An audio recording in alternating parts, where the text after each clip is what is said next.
अस्सलाम वालेकुम, कैसे आप लोग? उम्मीद करती हूँ आप सब ठीक होंगे। तो बहुत से कमेंट्स आ रहे थे कि एसएसटी की भी वीडियोस अपलोड करें, उसकी तैयारी भी करवाएं। तो चलें जी, आज से कोशिश करूँगी कि रोज़ाना मैं आप लोगों के साथ एसएसटी की भी वीडियो अपलोड करूँ और साथ साथ जो हमारी एचएम या एजुकेशन लेक्चर की जो सीरीज़ चल रही है उसको भी मैं कंटिन्यू रखूँ। तो सबसे पहले जी, अगर आप मेरी वीडियोस जो हैं वो यूट्यूब पे देख रहे हैं तो काइंडली चैनल को सब्सक्राइब कर दें, और अगर आप मेरी वीडियो को फेसबुक पेज पे देख रहे हैं तो काइंडली फेसबुक पेज को लाइक कर दें और वीडियोस को शेयर कर दिया करें, कमेंट ज़रूर किया करें और फीडबैक ज़रूर दिया करें बेसिकली कि आपको वीडियोस कैसी लग रही हैं।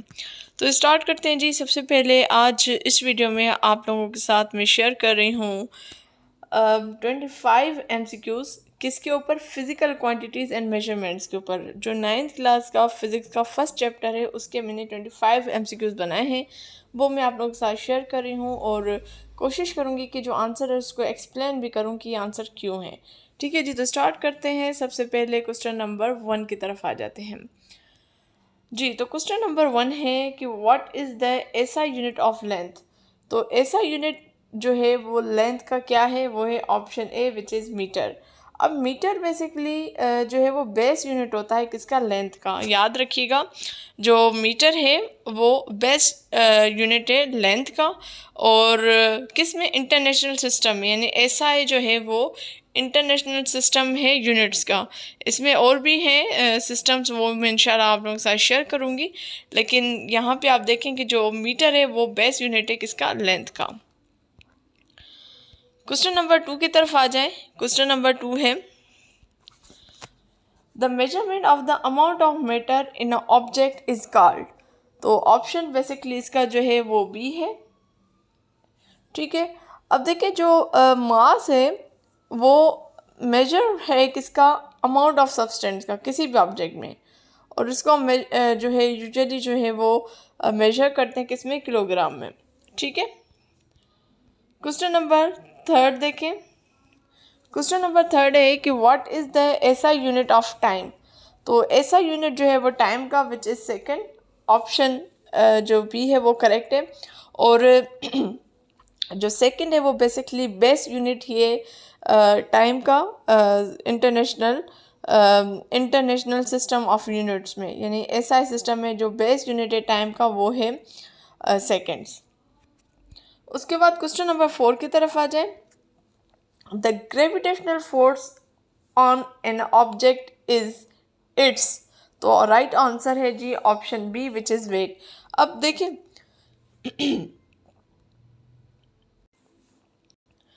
जी, तो मैंने इसका राइट आंसर बताया था आपको बी। अब देखिए विच इज़ वेट।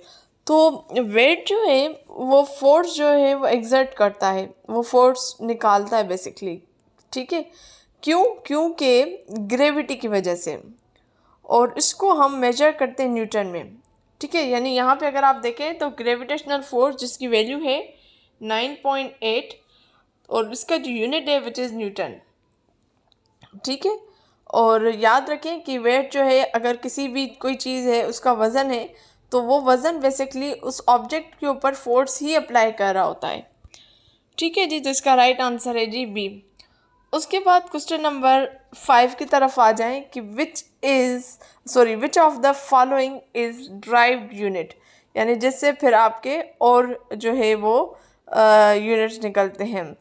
और अगर हम यहाँ पे देखें तो मीटर है, किलोग्राम है, सेकंड है, न्यूटन है।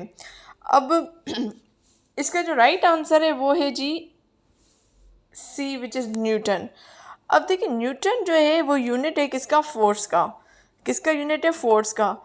और अगर मैं यहाँ पे थोड़ा आपको एक्सप्लेन करूँ तो फोर्स बेसिकली इक्वल होता है F is equal to m g, या आप इसको F is equal to m a कह लें। ठीक है, ये तो जी की चले कहानी बाद में आएगी, इसको मैं रिमूव कर दूँ।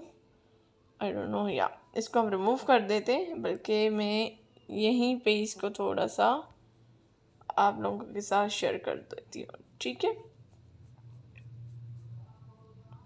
जी,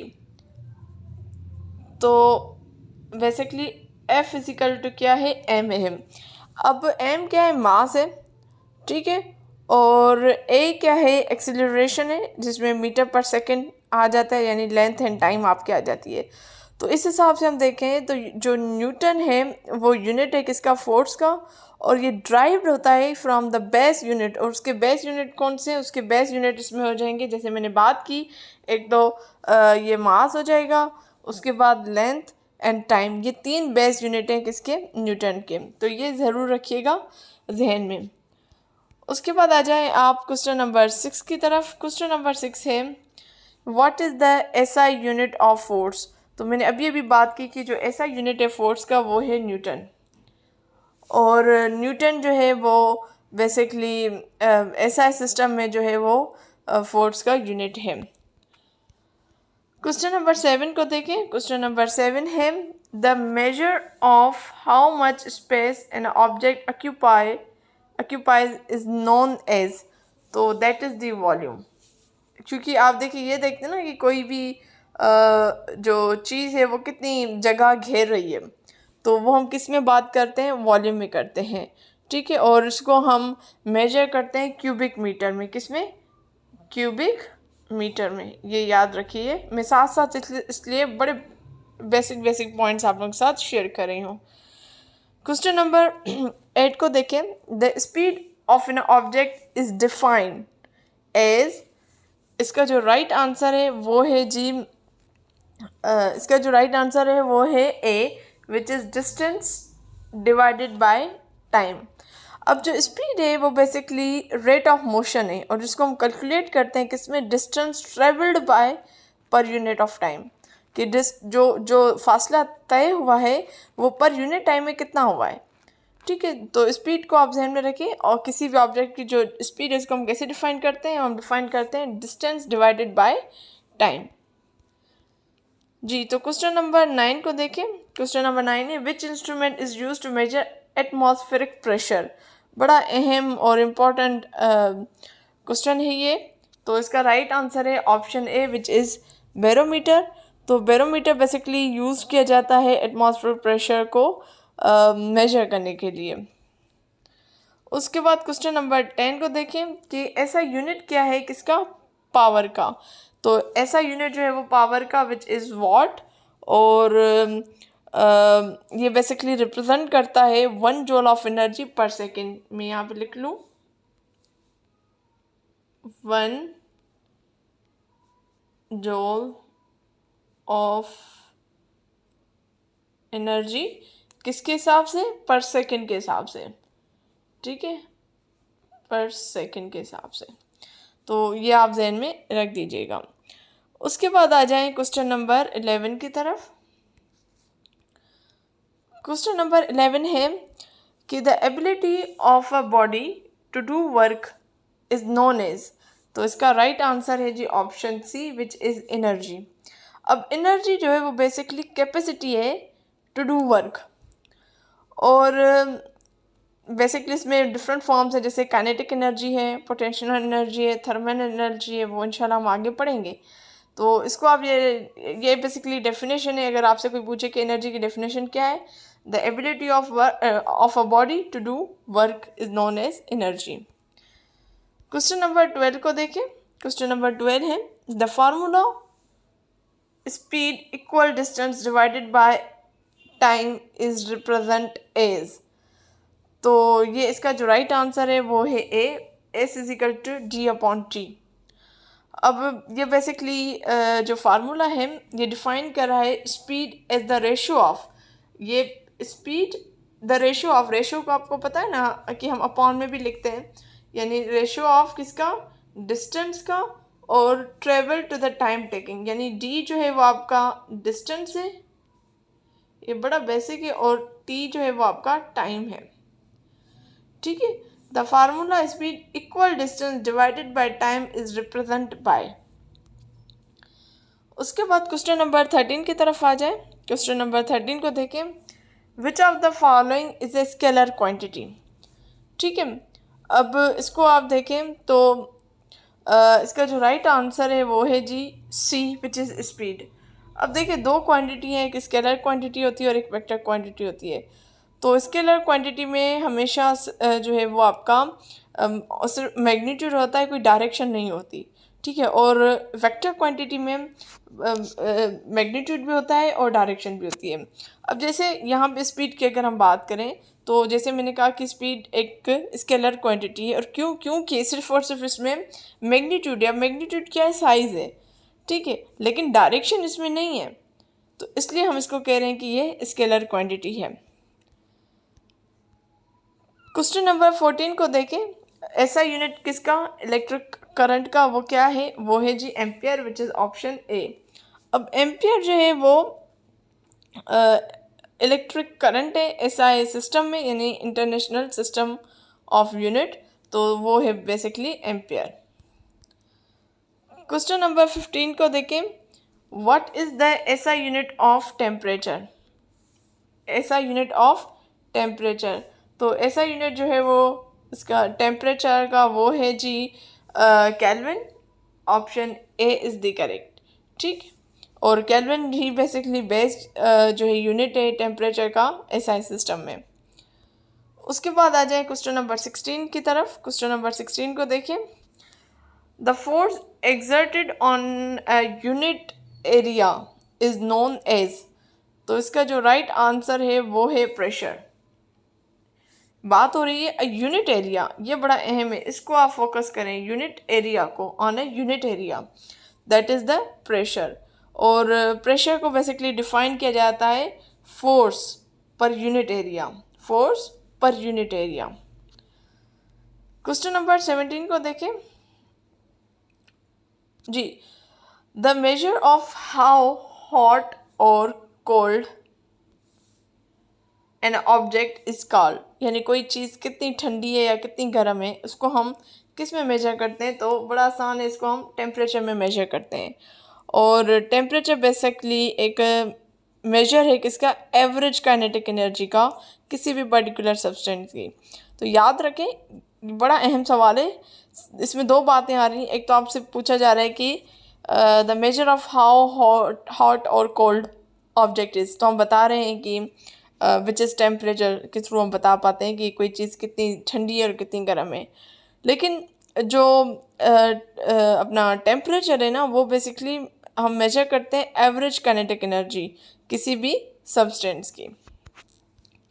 उसके बाद क्वेश्चन नंबर 18 को देखें। The SI unit of electric charge, तो इसका राइट आंसर है विच इज़ कॉलम, यानी ऑप्शन ए।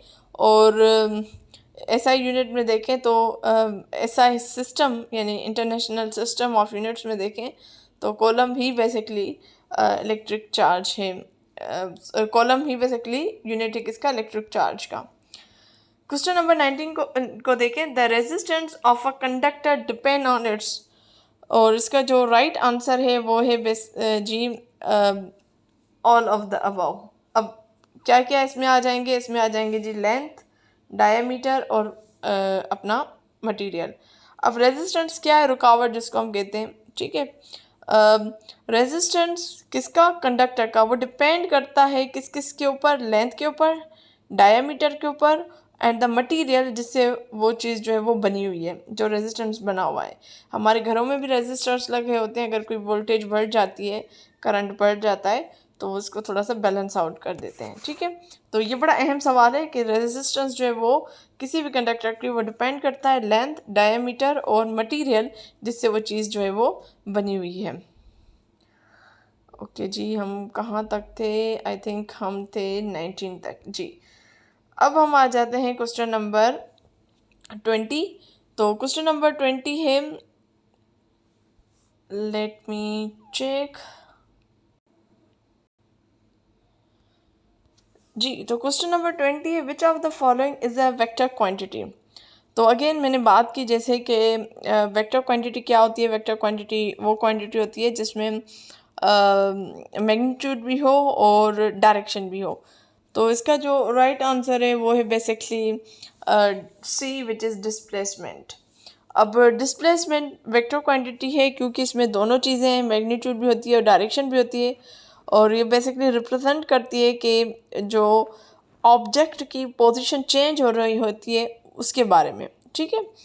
तो इंशाल्लाह हम आगे पढ़ेंगे डिस्टेंस क्या होती है, डिस्प्लेसमेंट क्या होती है, एक्सेलरेशन क्या है, वो इंशाल्लाह नेक्स्ट जो मेरी वीडियो होगी उसमें आपको ये सारे जो है वो बातें मिलेंगी। उसके बाद आ जाए जी question number 21, the force of gravity on object is weaker on the, कहाँ पे वो वीक होती है? तो इसका जो राइट आंसर है वो है basically A which is moon, यानी चांद पे जो है जो वो ग्रेविटी है वो वीक होती है। अच्छा, अब किसके साथ अगर हम कंपेयर करें एज़ कंपेयर टू अर्थ, अर्थ के साथ अगर हम कंपेयर करें तो बेसिकली जो ग्रेविटेशनल फोर्स होती है ना वो डिपेंड करती है जो मास होते हैं ऑब्जेक्ट के और जो डिस्टेंस होता है इन दोनों के बीच में, ठीक है। तो इसलिए आप जहन में रखें कि जो फोर्स ऑफ ग्रेविटी है वो किसी भी ऑब्जेक्ट की वो वीकर होती है मून पे, और इसलिए वहाँ पे अगर आप जैसे वो चांद पे जाते हैं तो उनकी बॉडी बड़ी लाइट वेट होती है, वो चलते हैं तो ऐसे उड़ते हैं, ठीक है, क्योंकि वहाँ पे ग्रेविटी बहुत कम होती है। अच्छा, क्वेश्चन नंबर 22 को देखें, what is the SI unit of work and energy? तो बड़ा आसान है, इन दोनों का एक ही यूनिट है विच इज़ जोल, और 1 जोल जो होता है बेसिकली, मैं यहाँ पे लिख लूँ, let me close this, remove this actually, ठीक है, ब्रेजर बड़ा छोटा सा है जी। तो मैं यहाँ पे लिख लूँ जो 1 जोल है ना वो इक्वल है 1 जोल जो है वो इक्वल है किसके? वर्क डन और एनर्जी ट्रांसफर्ड। जब कोई फोर्स जो है किसी भी 1 न्यूटन डिस्प्लेस कर रहा है एक पॉइंट से पॉइंट ऑफ एप्लीकेशन जिस पे वो अप्लाई कर रहा है बाय 1 मीटर, ठीक है। तो खैर इसको हम इंशाल्लाह में एक आगे जो है इस वीडियो को मैं और इस चीज़ को मैं एक्सप्लेन करूँगी न्यूटन क्या है, अभी तो बहुत हम पहली वीडियो है, ठीक है। अब आ जाते हैं क्वेश्चन नंबर 22 की तरफ। क्वेश्चन नंबर 22 है, the ratio of the distance travel to the time taking is known as. तो इसका जो राइट आंसर है वो है स्पीड। ये थोड़ा सा रिपीटेशन है, हमने ऊपर भी बात की थी इसकी, और ठीक है, और ये अभी थोड़ा सा रिपीटेशन इस क्वेश्चन की है, थोड़ी सी वर्डिंग चेंज है, हमने ऊपर बात की थी S is equal to D upon D, लेकिन यहाँ पे उसको एक्सप्लेन किया गया है, ठीक है। क्वेश्चन नंबर 24 को देखें, the principle of conservation of energy states, ठीक है। तो इसका जो राइट आंसर है वो है A, energy can not be created और डिस्ट्रॉय। ना एनर्जी हम बना सकते हैं ना हम इसको डिस्ट्रॉय कर सकते हैं। तो ये भी इंशाल्लाह आगे हमारा है एक टॉपिक है, उसमें हम इन बातों को डिस्कस करेंगे। तो लास्ट क्वेश्चन है जी, the process of transferring heat through direct contact of particle is called, that is called a conduction, ठीक है। तो ये क्या है? कन्वेक्शन क्या है? रेडिएशन क्या है? इंसुलेशन क्या है? इंशाल्लाह इसको हम नेक्स्ट वीडियो में करेंगे। आई डोंट नो क्यों मेरी सिंधी निकल रही है लास्ट क्वेश्चन में, लेकिन इंशाल्लाह अब जो है नेक्स्ट जो इसका चैप्टर है 9th क्लास की फ़िज़िक्स का, इंशाल्लाह उस पर जो है मैं कोशिश करूँगी कि 25 से ज़्यादा जो है MCQs आप लोग के साथ शेयर करूँ। कमेंट सेक्शन में ज़रूर बताइएगा आपको कैसी लगी वीडियो, दूसरों के साथ ज़रूर शेयर करें, सब्सक्राइब करें चैनल को प्लीज़ अगर आपने अभी तक नहीं किया। इंशाल्लाह हाज़िर होंगे नेक्स्ट वीडियो में, तब तक मुझे दीजिए इजाज़त। अल्लाह हाफिज़।